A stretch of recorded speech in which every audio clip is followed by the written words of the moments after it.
Welcome to Intention Podcast. This is Byron DeLear. Well, a little housekeeping. It's been a few weeks since our last episode, and in that time, American casualties due to COVID-19 have gone from 70,000 to more than 90,000. We'll have more than 100,000 victims by June 1st by several projections. The suffering of these people and their families and friends, it's horrific. Dying alone, no contact. This illness strikes at the heart of what makes us human. It prevents closure. It stifles the story of the cycle of life. There's no graduations, no classrooms for students, no gatherings. It's like Medusa gazing at civilization, turning it to stone. Now, much of what's being discussed right now is the reopening of America, opening non-essential businesses, and the pressure to do so is incredible. After tens of millions of Americans unemployed, people need to work to survive. There's a kind of triage-like calculus going on. If the fatality rate is really a fraction of a percent, maybe we can tough it out. Maybe we can accept the loss. However, what this macabre calculus does not take into account is that this virus is completely new. There's a novel nature to this threat. We still do not know what we're dealing with. Medical experts now are saying that this respiratory disease, what they originally thought COVID-19 was all about, starts that way, but then becomes a cardiovascular disease, attacking the heart and kidneys and other areas of the body. Now, as we enter the summer, states, I think over 30 states are lifting stay-at-home orders, despite rising cases in many of them. Now, there's been some progress on treatments, remdesivir, and even some good news on the hunt for a vaccine. There's been some testing on rhesus monkeys out of Oxford. Of course, the jury's still out on these trials that are underway because this data is very preliminary.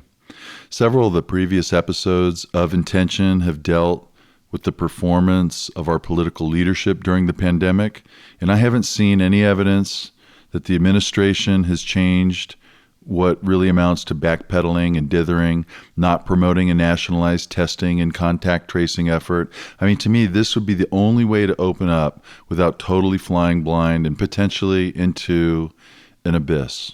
Today, for this episode, we're continuing to explore the asteroid hit impacts of COVID-19. And we're looking at one specific industry, which is the media production industry.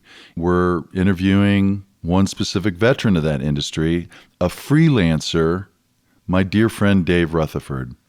Freelancer is a word that comes from describing a medieval mercenary warrior, a free lance or spear. And I guess the fact that your lance is free means that you basically haven't bent the knee or sworn yourself to serve a lord. So if you're a freelancer today, you're a hired gun. And for Dave Rutherford, his lance is any kind of camera filming stuff that's happening. And for all intents, some of those gigs might as well be on a battlefield of sorts. I mean, sometimes real and threatening, but sometimes a manic rush to capture everything you can that you'd think anyone would want to see, especially the producers hiring you. Dave Rutherford is an award-winning cinematographer, Steadicam operator, and has had an inspirational 25-year television and film career, feature films, documentaries, commercials, reality TV. And Dave also manages his company House of Motion, supplying productions with state-of-the-art audio-visual equipment and production gear.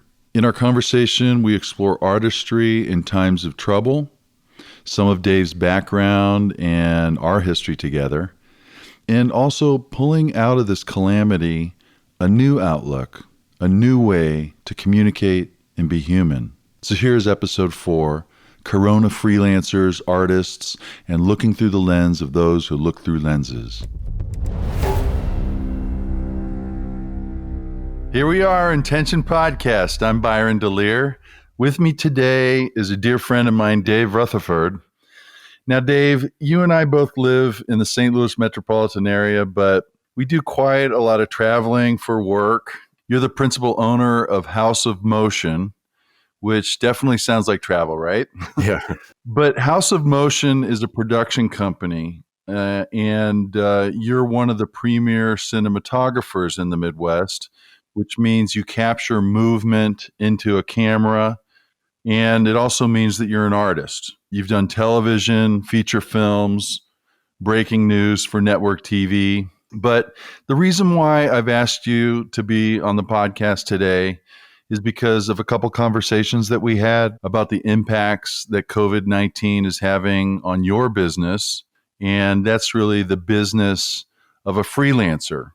Because as an independent contractor, the way most media production happens, you basically are part of the gig economy. In fact, recently I read a post on Facebook where you talk about the life of a freelancer, and you said, "A freelance life. Many of my friends have been furloughed or laid off. We feel your pain. I have been a freelancer 98% of my life. As a freelancer, there are many days we walk away from a normal workday with no more days on the books.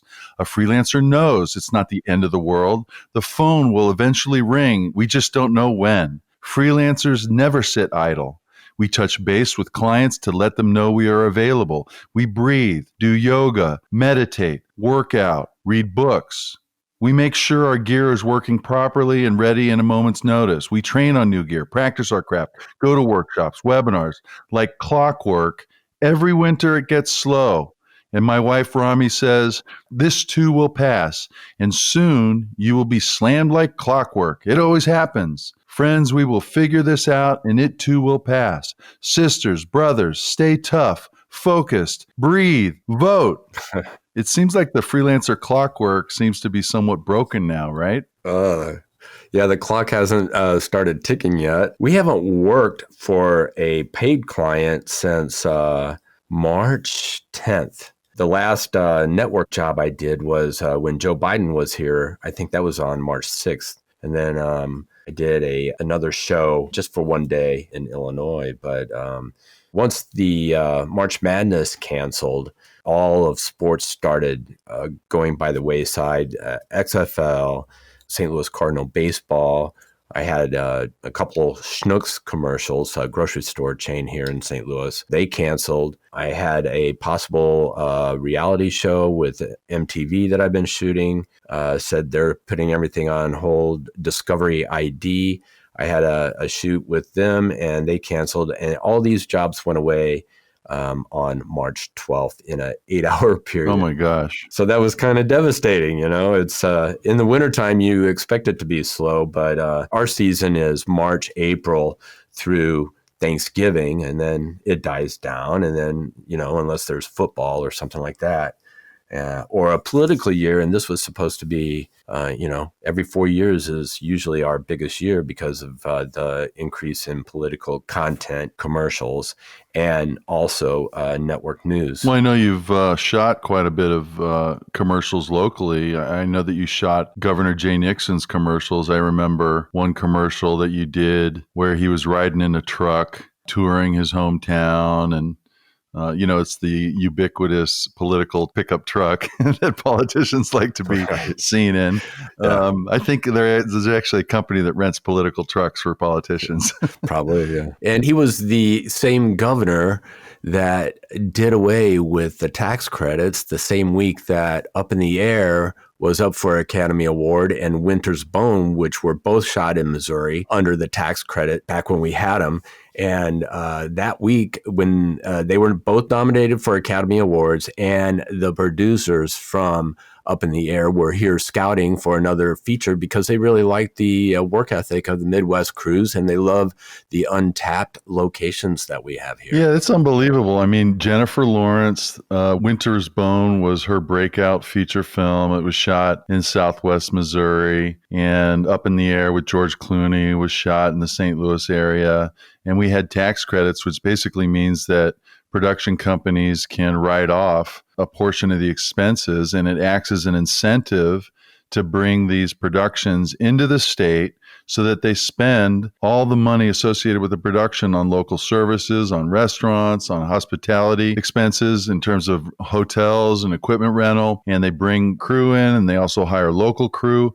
And, we have this TV show now called Ozark, which is on Netflix. And they're shooting it north of Atlanta, where they probably have the healthiest tax credit incentive program in the nation. And we had a great crew, a crew that could survive a big feature and still shoot commercials. But now our crew has dwindled so much because some of our best crew has relocated down to Atlanta and New Orleans, where Louisiana also has pretty good tax credits. I mean, I've read somewhere that the Georgia film industry is like nearly $10 billion in 2018. I think it's at like $9.5 billion or something like this. I'm sure that's why the governor wants to open up the state right away. Just think about that. I mean, because you have this short-sighted attitude about some particular policy prescription, like you think offering tax credits, I mean, you have to have the big picture in mind, right?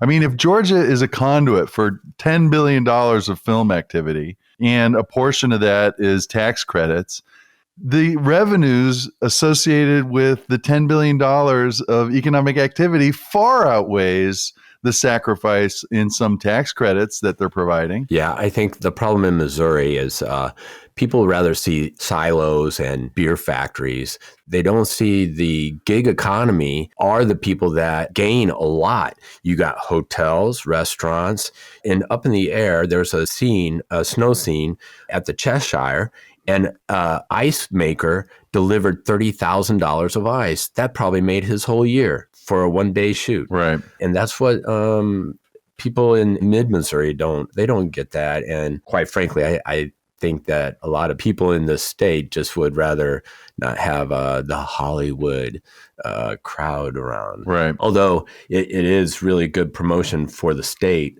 And Ozark, Jason Bateman did want to shoot Ozark in the Ozarks, and it just wasn't feasible because we didn't have the tax credits.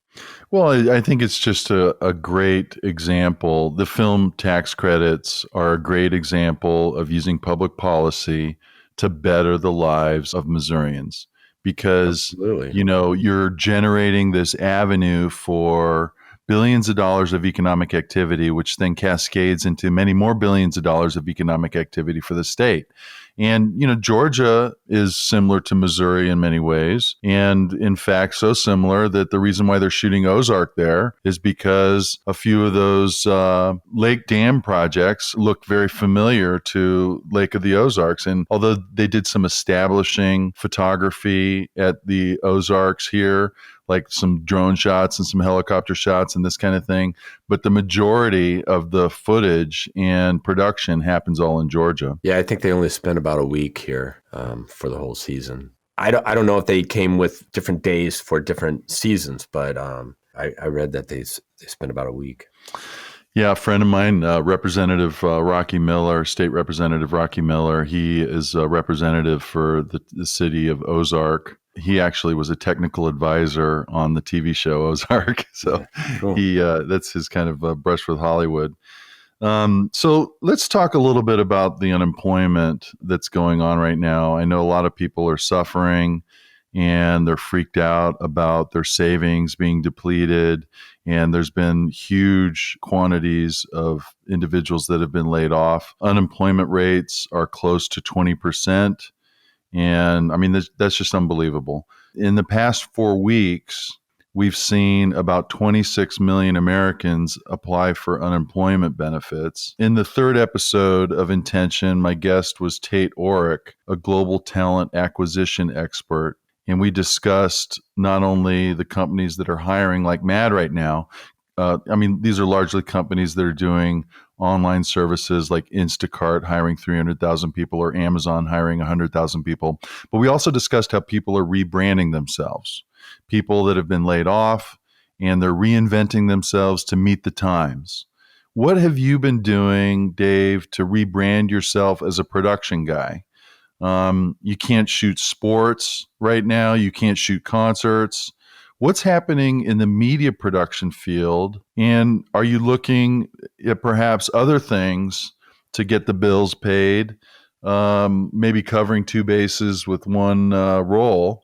But, in the production field, how have things shifted? Do you see companies attempting to adapt to the new social distancing and physical separation that's going on? First off, I have not received unemployment. The bank said that they were out of money, so I can't get any loans. And it's really hard when you get 12 W-2s and about 25 1099s. It's hard to explain your situation. So my accountant is working on my appeal right now. So I know as far as bigger productions like features and shows, there's a lot of talk around the world, like from Germany to Sweden to Hollywood, of quarantine.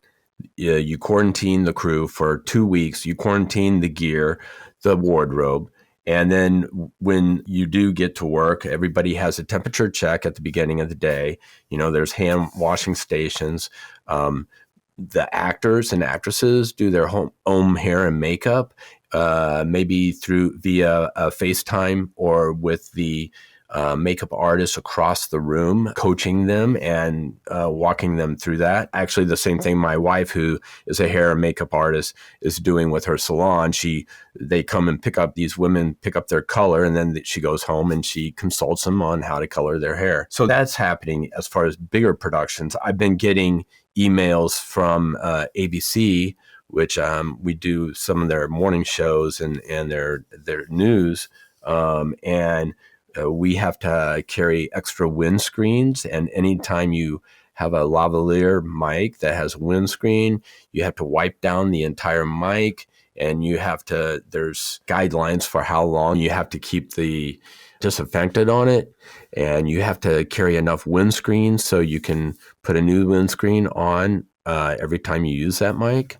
There's guidelines on wiping down your gear, wearing masks. It sounds pretty intense. And I know how hard you work. And I know how hard the folks in the industry work. The reason being is there are way more qualified applicants for any particular opening in show business, because that's, a glamorous industry, and people want to be in show business and make films and record albums and produce albums, or be associated with celebrities and actors and talent. And so there's just this whole glut of people that are trying to press into the industry. And, you have young people coming up who are willing to work for free. And that, puts things off kilter in terms of a veteran like yourself trying to continue to be relevant. Well, they're asking, I've already have done some bids where they're asking for a bare minimum crew. So what's going to suffer is your lighting is going to suffer. It's instead of having, where you'd normally have 5 people on the crew, maybe you'll go down to 2. Maybe it'll just be camera and an audio person. Or in the case of news, they may just make cameramen do everything, light, audio, and producers will probably dig it because they're going to be saving money in the end. Well, that's what this technology has done. I mean, you have a company like Intel that makes the central processing unit for computers.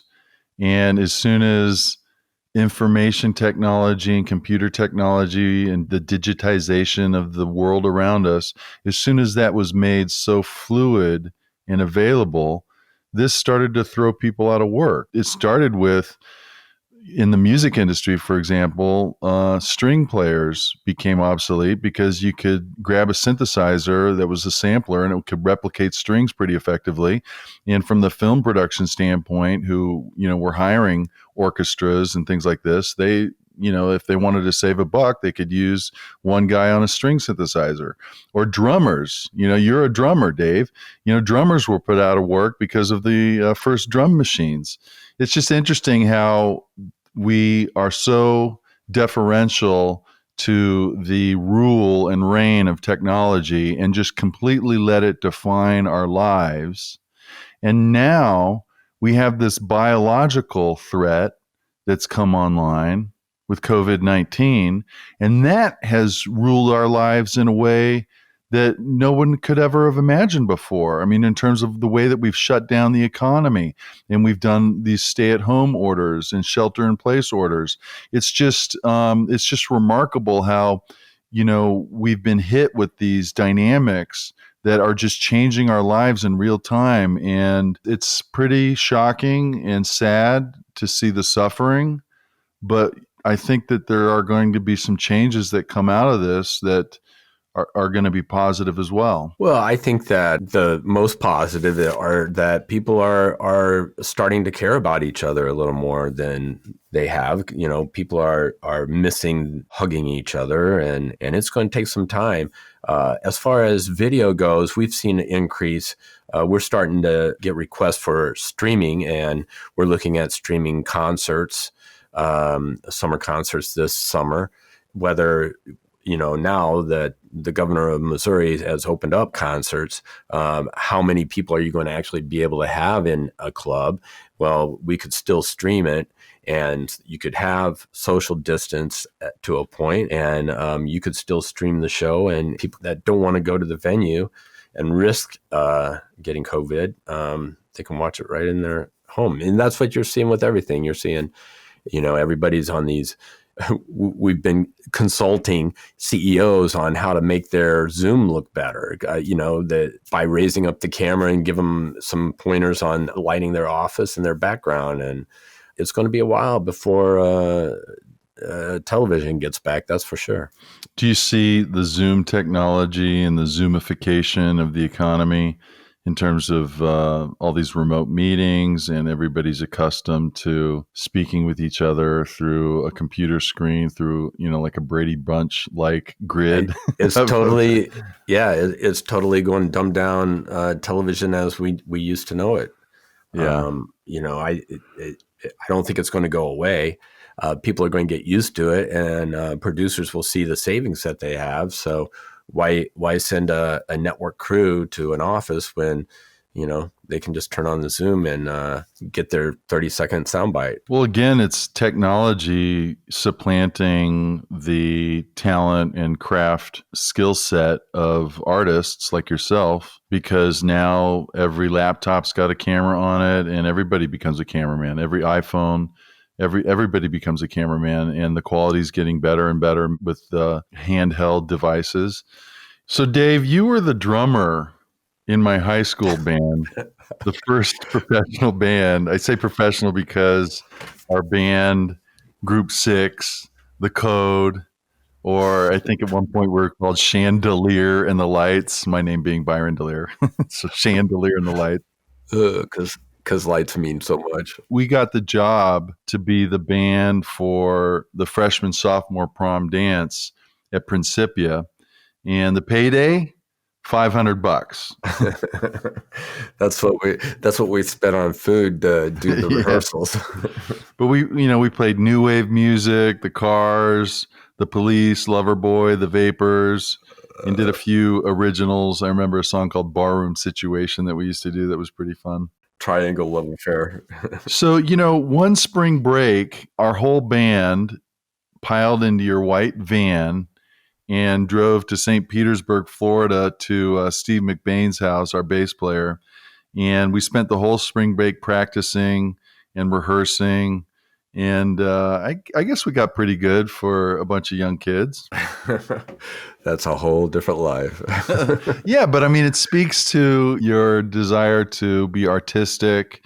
And, we were speaking earlier, and you mentioned what got you involved in filming and television work is because you grew up in what you called a CBS household. And the only network that you could watch was CBS. Why was that? Well, I think back then it was a different time, and my dad was pretty intense on, CBS is paying our food and stuff, and it is the only network there is. So that's how he looked at it. So one of my earliest memories is when my family moved to Tulsa, Oklahoma, so my dad could go to work at a CBS affiliate. It was KOTV, which is Channel 6. I think it's still a CBS affiliate, Channel 6. And they had this live weekend dance show, and my mom would make me go to work with my dad so I wouldn't be harassing my siblings. And I remember, I don't know, I must have been between 7, 8, 9. I remember these hippie girls in the green room. They'd be wearing go-go boots and have hoop earrings, and they'd give me candy from the craft service, table. And then you walk down the corridor and you see all these guys in suits, and they look really scared and terrified of teenagers taking over the station. And then I'd go in the studio, and all the camera guys, I always thought they were so hip. They had long hair and bell bottoms, and they always dressed really hip. And they would let me, they'd go, "Oh, you're Jimmy's boy." And they'd let me play with the camera, and I'd sit there, and they had these crank zooms. So I'd crank in and zoom out, zoom in. I thought that was the coolest thing ever. And I remember this gigantic Pepsi machine, and you could drink unlimited amounts of Pepsi. So I guess that's why I'm a cameraman now. Well, I guess for the unlimited craft service. And I assume that was not caffeine-free Pepsi. Probably not, because I was always jacked. for a little boy, you must have been running around like a maniac, because I know you're pretty energetic, normally. Right. Yeah. So those were the golden age of television, and things have changed quite a bit now, where you can have your own YouTube channel, and it's fun to watch the changing times. It's very exciting time, actually. As a cameraman, capturing images into your hardware and then ensuring that those images get delivered to the client, you have been employed to, I mean, I've heard the stories over the years, Dave, how the different events that you've covered, and it's almost like you're a war correspondent in a sense that cameramen and women are deployed to where things are happening. So you were at the most intense events. Like I remember you talking about covering the protests and the riots in Ferguson, Missouri, after Michael Brown was killed in 2014. Talk about that a little bit. What's it like when you're sent by a network news station to cover what could be really dangerous protests? Well, when we got the call, I think in Ferguson I did about 32 days of shooting on and off during that time between August and I guess it would have been around Thanksgiving.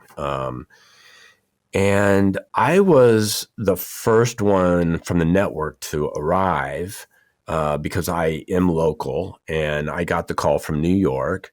And when that happens, I immediately call a sound person, and we go to the location and scope it out and start shooting anything that we can for the story. And you get up there, and everything's on fire, and people are bashing out windows.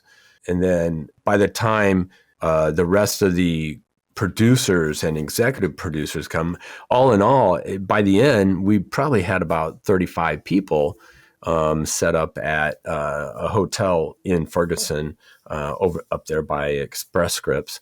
And that was the command center for that story, and they were camped out there for quite a while. I remember one night that there was a peaceful protest going on, and the tanks started coming down the street, and all it took was one person to throw a Molotov cocktail at the cops, and all of a sudden tear gas everywhere.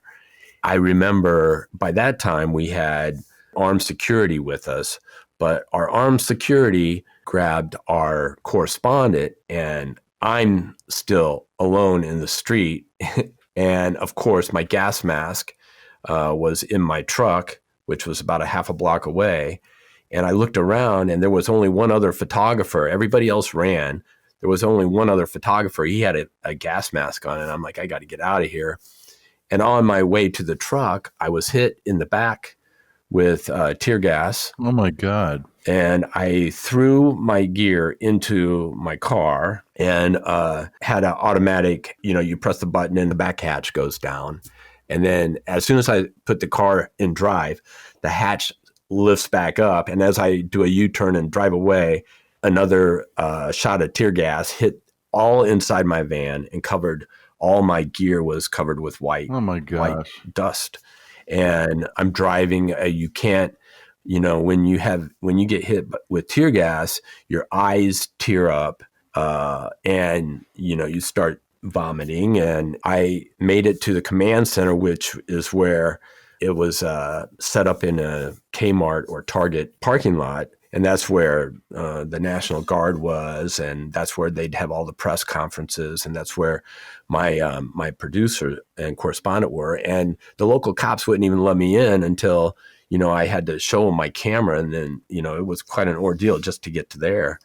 Well, did you get any compensation for this? I mean, were you injured when the tear gas canister hit you in the back? I wasn't injured, and that's the risk that you take as to tell stories. That's part of our risk. If you're in a war situation, there's hazard duty pay, but for that story, we didn't get any extra compensation, just a lot of overtime. Mm-hmm. I think one day there was one day when George Stephanopoulos from Good Morning America came and interviewed the police officer that shot Michael Brown, and I think we did a 32-hour day that day.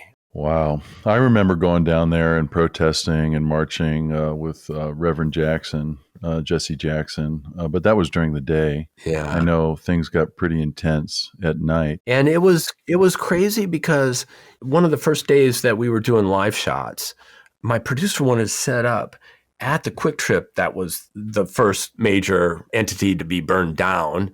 And she wanted to set up in that parking lot. And I look over and there's women barbecuing right next to the gas tanks. And I look at the satellite operator, and he's like, I'm going to park way down the street. And I'm like, let's just go on a longer lens. Right, this could be a very dangerous setup. Let's do the master shot now. Right. So, another event that I got to see you work at was in Somerville, Massachusetts, in Boston.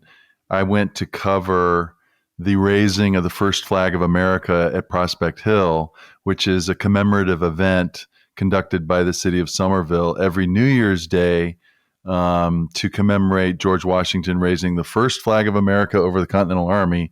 And this was in 2011, and I met Whitney Smith there, who's the founder of modern vexillology, which is the study of flags. And this eventually led to me writing a book, a peer-reviewed history book on the first American flag, called The First American Flag, Revisiting the Grand Union at Prospect Hill. But, I remember us all traveling from St. Louis to Boston, and, we were covering this event, and, there was lots of people gathered, and we conducted man on the street type interviews and this kind of thing.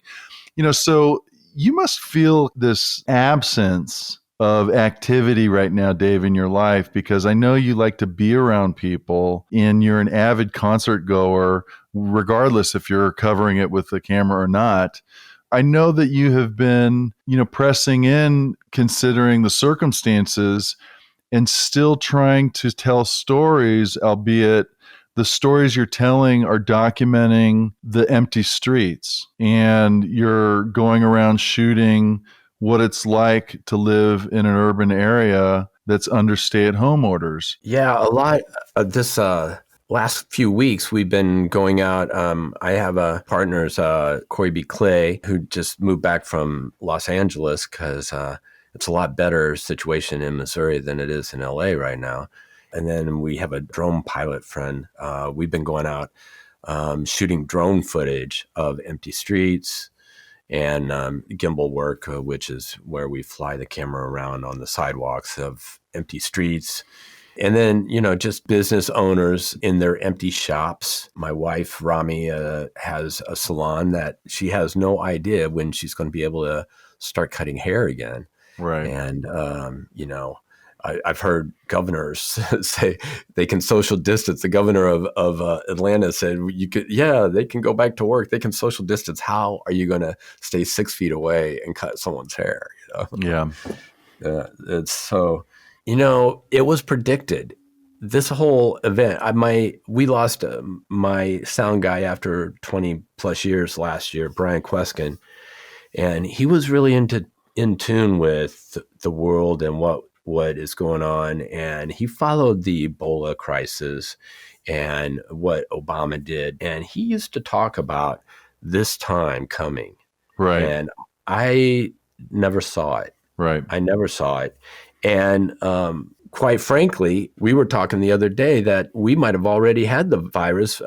Corey and I went and covered Kansas City championships, and we were covered by international press, elbow to elbow, and, at the end of the show, fighting for the interview. And then I went straight from there to the Iowa caucus, and I was there for a week and got violently sick, so sick on my way home, I had to stop at a hotel for a few nights before I could even finish the drive. That was in February. That's unlike you, Dave, because I know you are the Energizer Bunny that never stops. Yeah, I don't think I've missed a day of work in 15 years. So there's been about 70,000 U.S. deaths due to COVID-19 and about 1.2 million cases. I heard from you, Dave, that even you have been directly impacted outside of the economic asteroid hit that's occurred, but you've actually lost some colleagues that you worked with. Yeah, and that's the risk that we take when you're covering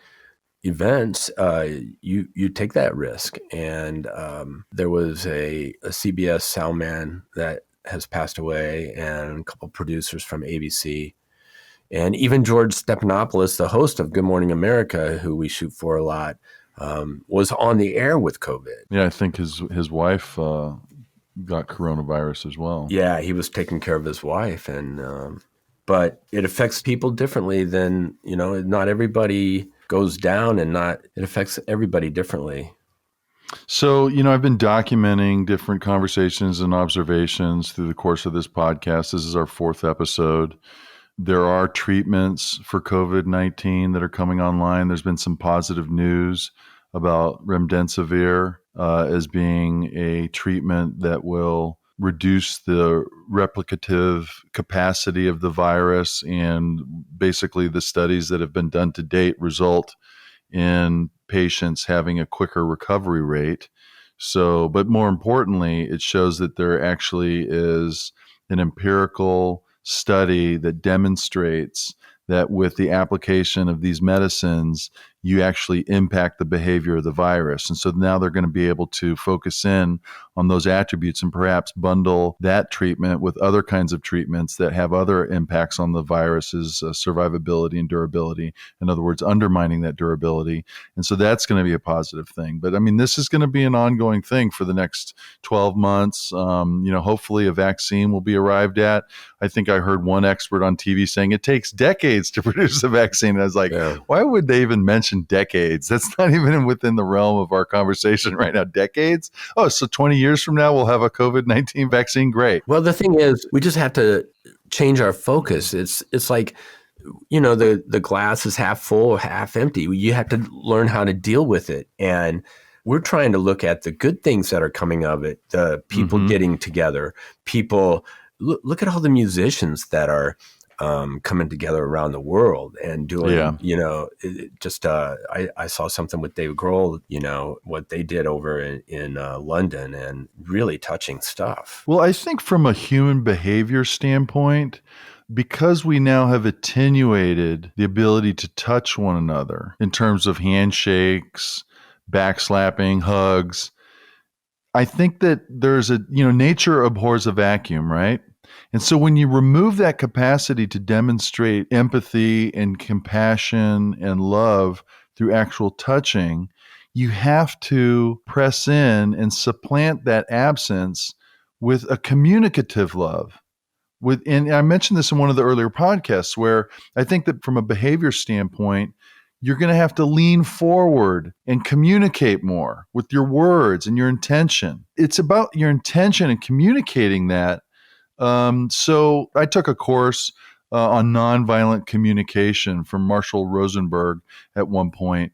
And there's basically a way to craft your communication lexicon, your vocabulary, with words that don't embed separation and violence and anger, but rather communicate a sense of understanding. And this has been used in conflict resolution techniques and things like this. So I think there is a glasses half full type of perspective that shows that what we're going through is a reframing of the ability for humankind to express itself. I think you're right. I find that a lot of people are getting their house in order, like financial, taxes. I've never had my taxes done this early. I usually file an extension, and it's made us look at our finances. It makes us look at our relationships, at our businesses. There's many businesses that are folding as we speak and going bankrupt. But at the same time, I'm rebranding my business, and I'm coming into new relationships with people that their businesses are hurting. But we have a guy now that is a streaming expert. We can stream up to 5 sources. And so I'm excited about the new company that I'm working with these colleagues with. So you have to be able to turn it around, or you're just going to sink. I've been doing a lot of webinars and new training myself. I've been getting my gear in order and going through the serial numbers and stuff that you don't have time for when you're in the daily grind. The connection globally that this crisis is going to amplify is going to be a huge wake-up call. Dave, you're at the forefront of the communication industry. So we're going to depend on artists like yourself to reframe how we can maintain connection. Well, that's what musicians are doing right now. You see, even people that you didn't even like on Facebook and Instagram, I'm starting to see my friends that I didn't even know they were musicians, and all of a sudden they got songs on, and that's their way of communicating their feelings. Mm-hmm. I think the thing about artists is in times of crisis, that's how artists get through crisis, is they go out and they do art. And, I was so devastated for a couple of weeks. I didn't touch a camera, and which is what I should have been doing, because I feel that's where I feel the most comfort. But I had to just get over the fact that I've just lost my entire world. I lost all my Airbnb clients. And so we had a nice condo that we lived in, and we just signed an 18-month lease, and we were able to get out of our lease. And now I'm back in the Airbnb, but we're in survival mode. And well, this was going to be your biggest year ever, right? Well, I don't know about ever, but every time there's a presidential election is a big year for me because of the increase in political campaigns and Instagram videos and then just network news, the rallies and stuff. And politics has stopped. I mean, we were scheduled to do the Democratic convention up in Wisconsin, and I did just get word that I'm on hold for August, but who knows if it's going to happen then, and who knows how many cameras if you can't have a crowd of people there. I can't imagine you're going to need 7-8 cameras like we usually have. So, Dave, it's come to my attention that you've been known as Dr. Steady. And then I realized, of course, you're Dr. Steady because your initials are DR, Dave Rutherford. So that's doctor. I don't know if anyone ever called me doctor. There's a guy in town, David Hools, one of the number one gaffers in town. And we always called him doctor, but people used to call Dr. Steady does sound a little kind of like Prince era, right? You're like the keyboardist wearing the doctor, wearing the scrubs. Dr. Steady. No, there was a DP that I worked with, a cinematographer that I worked with out of New York, and we were doing a Steadicam gig, and the day before he's like, so how long does it take to go into low mode from regular mode, which is where you flip the whole rig upside down and you're shooting like about, a foot off of the ground instead of upright. And I go, I don't know, 10 minutes, maybe 12. And he goes, well, Steady G in New York can flip it in 4 minutes. So Steady G. I was with my camera assistant and I kept saying, oh, Steady G. So she started calling me Steady D. And we got it to where we could do it in about 6 minutes. But, it's... Man, it's competitive out there. It is competitive. So, Dave, I know that you've conducted some seminars for your colleagues in an educational context. One of the tools in your toolbox is what's called a Steadicam. As a layman, my understanding of the Steadicam is this machinery that allows you to run around and move around like a maniac, but the camera stays still. And, I remember one of the foundational Steadicam shots of all time was in the film Rocky when he's running up the stairs and he raises his hand in victory because it's this training montage where they're showing all the hard work and training that he's doing for his next boxing bout. And he runs up the stairs and he raises his hands. And so the camera follows him up the stairs, running with him, but it's a steady shot. And, that may not sound like too revolutionary of a thing, but that was a big deal back then. Yeah, it was. That shot was done by the inventor of the Steadicam, Garrett Brown.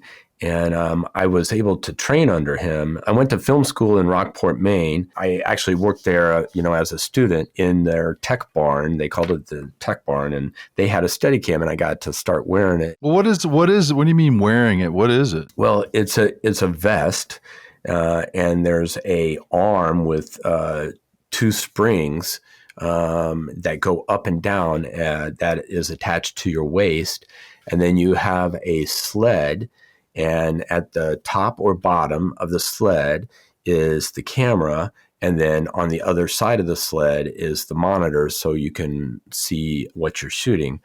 And the arm takes the movement of your body out of the camera. Now, it takes a lot of practice and, you can see your footsteps if you aren't operating correctly. But and you can mount it to a car and get smooth car-to-car stuff and stuff like that. You can fly it around corners and upstairs, downstairs, and you don't have to lay a bunch of dolly track. We would lay dolly track to go on a longer lens because you still are handheld, so you want to be a little bit wider usually than if you were on a dolly or a tripod.